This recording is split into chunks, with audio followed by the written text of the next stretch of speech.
winner, Al Gore. That's right, and this morning he's answering some of your questions. We let our viewers know that you would be here, and so there are a lot of people who want to ask you and find out a little bit more about this. Tim Gibson wrote in, and he said, with the revelation of scientists apparently, quote, shifting data to suit the argument one way or another, how am I supposed to believe anyone one way or another? Well, the climate deniers tried to create the impression that that's what was in those stolen emails, but when you put them in context, it's clear that's not what they were doing.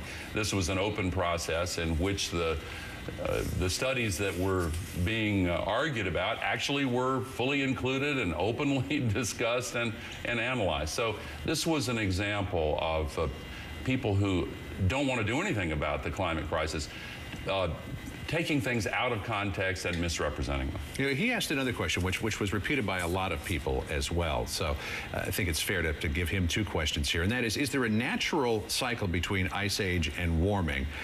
People keep arguing about how much of this is just natural and how much of this does have a human component to it. Yeah, that's a great question. There are natural cycles related to the sun, related to the planet's orbit around the sun, and so forth. But those natural cycles are now overwhelmed by the fact that we're putting 90 million tons every day of global warming pollution into this thin shell of atmosphere surrounding the planet.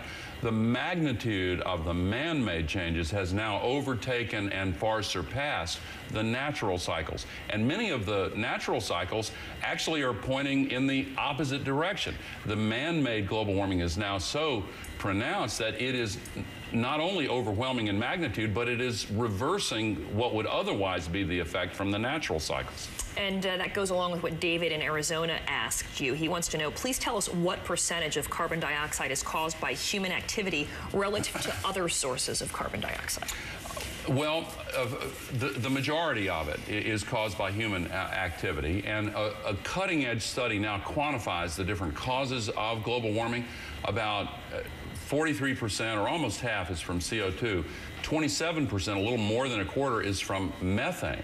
Then there is black carbon, also referred to as soot, which in some areas of the world is a very, very pronounced cause. And then you have the nitrous oxides and carbon monoxide and so forth. But the largest single source is man-made CO2. Right. And Jim in Cleveland asks this question. He says, quote, in a worst-case scenario, what's the soonest that the planet could reach critical mass if global warming persists at the current rates? You know, people have talked about a level of, I think it's 350 parts per million as sort of the threshold here. But he's wondering how much more carbon dioxide, how many more greenhouse gases can be pumped into the atmosphere before it reaches critical mass, the no turning back point, I guess. Well, in the view of many scientists, we have already reached critical mass if you define that phrase as reaching the point where there are going to be dramatic changes on the planet. I mentioned earlier, the North Polar ice cap is completely disappearing right now. We're at 389 parts per million, almost 390. And some scientists, as you said, Kieran, say that 350 is probably the safe level we should shoot for.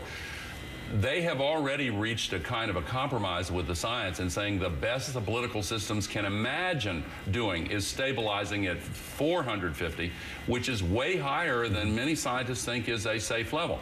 But the danger is that we'll barrel through 450 and go way on up there, just making this an entirely different kind of planet from the one that had conditions that were conducive to the rise of human civilization. Which leads me to my question about what you hope comes out of this Copenhagen conference. I mean, even in best case scenario, you have the EU promising more than President Obama may promise, and he could still face a lot of pushback at home, dealing with the wars and dealing with healthcare as well. I mean, how much is a political reality? Well, I think this meeting, sometime toward the end of next week, we will probably see a political agreement among the heads of state gathered there, including President Obama, that will give instructions to the negotiators to fill in the details and get a binding treaty early next year.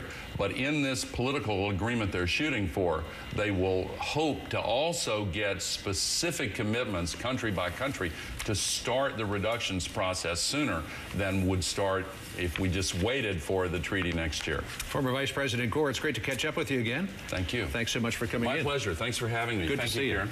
Thank you so much for answering the questions from our viewers as well. There's a lot of interest in this. Thanks a lot. Well, still ahead, it's 30 minutes past the hour. We have a look at the top stories right now. Winter still 2 weeks away, but snow plows are out from the plains to the northeast. A monster storm paralyzing travel in more than a dozen states. Extremely dangerous blizzard-like conditions and blizzard conditions themselves forecast for parts of the Midwest. A mix of rain, sleet, and heavy snow from New York all the way up to New England.